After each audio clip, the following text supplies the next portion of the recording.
Most people believe they are in control of their lives, but in reality they are slaves, slaves to their emotions. Anger dictates their words, jealousy poisons their relationships, fear paralyzes their actions. They are not living with freedom. They are being dragged around like puppets by their emotional impulses. The Stoics warned about this thousands of years ago. Marcus Aurelius wrote, "You have power over your mind, not outside events." Realize this, and you will find strength. The problem is not that emotions exist. The problem is that we surrender to them without resistance. Think about it. How many wars, broken families, lost opportunities, and ruined lives have been caused not by events themselves, but by uncontrolled emotions? A man lashes out in anger and destroys trust. A woman drowns in despair and stops pursuing her dreams. A leader panics in fear and makes reckless decisions. The event itself was a neutral. It was the uncontrolled reaction that caused the damage. The illusion is thinking you are helpless against emotions. But you are not. You cannot stop emotions from appearing, but you can stop them from controlling you. The first step is awareness. Recognize when emotions are rising. Do not deny them. Do not suppress them. Simply acknowledge this is anger, this is fear, this is sadness. By naming it, you separate yourself from it. You remind yourself, I am not this emotion. I am the master, not the slave. The Stoics compared emotions to wild horses. Left unchecked, they trample you. But trained, disciplined, and harnessed, they can be powerful allies. When you master your emotions, you don't eliminate them, you direct them. Anger becomes energy for action. Fear becomes awareness of risk. Sadness becomes compassion. The illusion of emotional control is thinking that emotion should be destroyed. The reality is this: emotions must be mastered. If there is one Stoic weapon that separates the wise from the weak, it is the pause. The pause is small, but it is everything. It is the difference between responding with wisdom and reacting with foolishness. Seneca said, the greatest remedy for anger is delay. When something provokes you, an insult, a failure, a fear, the natural impulse is to react instantly. But reacting instantly means letting the emotion drive your behavior. Instead, the Stoic chooses the pause. In that pause, you take back your power. Think of it like a battlefield. An enemy charges. The reckless soldier runs forward blindly, driven by emotion, and is cut down.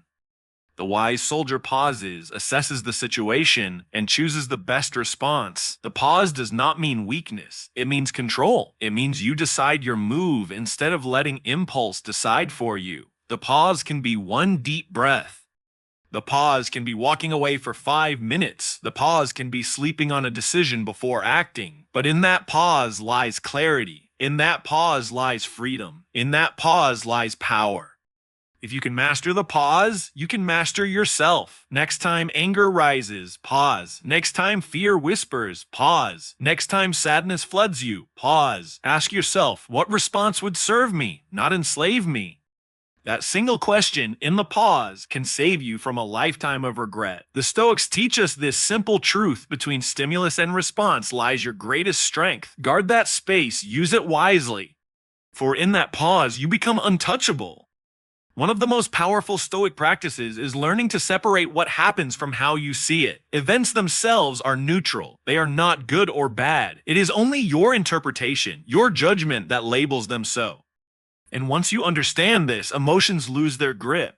Marcus Aurelius reminded himself daily, if you are distressed by anything external, the pain is not due to the thing itself, but to your estimate of it, and this you have the power to revoke at any moment.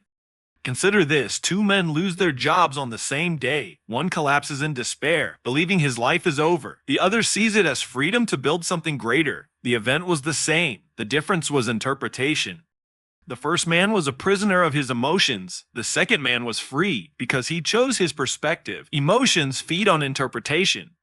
When you say, this is unfair, this is the end, this is unbearable, you pour fuel into anger, fear, and despair. But when you say, this is just an event, how I respond defines me, you disarm the emotion instantly. The Stoic does not deny pain, but he denies its power over him. He asks, is this within my control? If yes, he acts with discipline.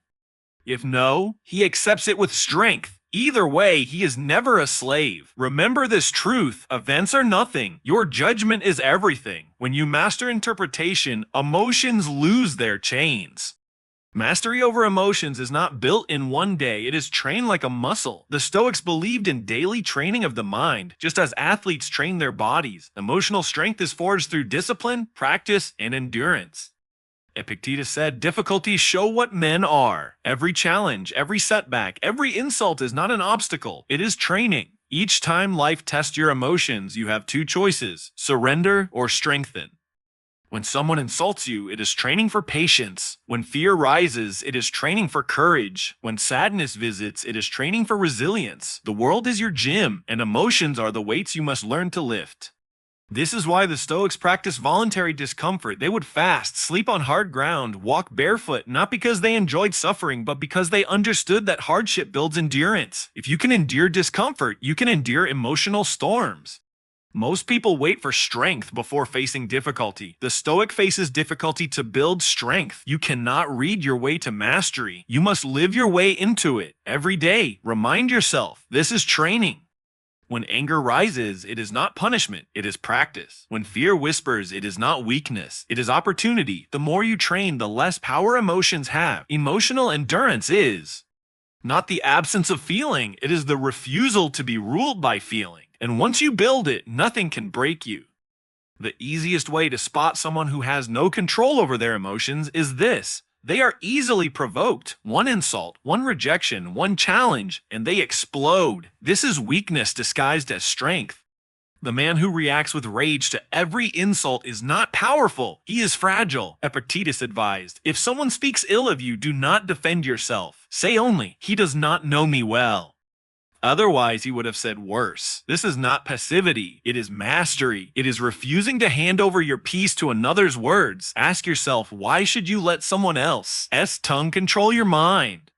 Why should the opinion of the weak disturb the strength of the wise? To be provoked is to admit slavery, to admit that someone else's words can dictate your mood. The Stoic rises above.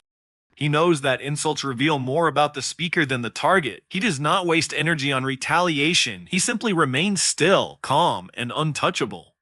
Like a mountain unmoved by wind, he refuses to bow to provocation. Imagine the freedom of being unshakable in the face of insults, calm in the face of disrespect, unmoved in the face of criticism.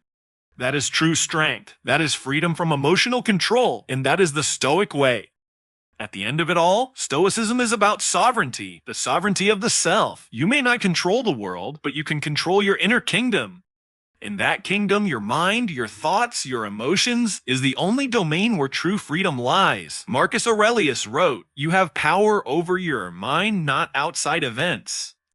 Realize this, and you will find strength. This is the Stoic crown, the ultimate victory, to rule yourself. Think about it. Empires fall, wealth disappears, relationships change, health fades.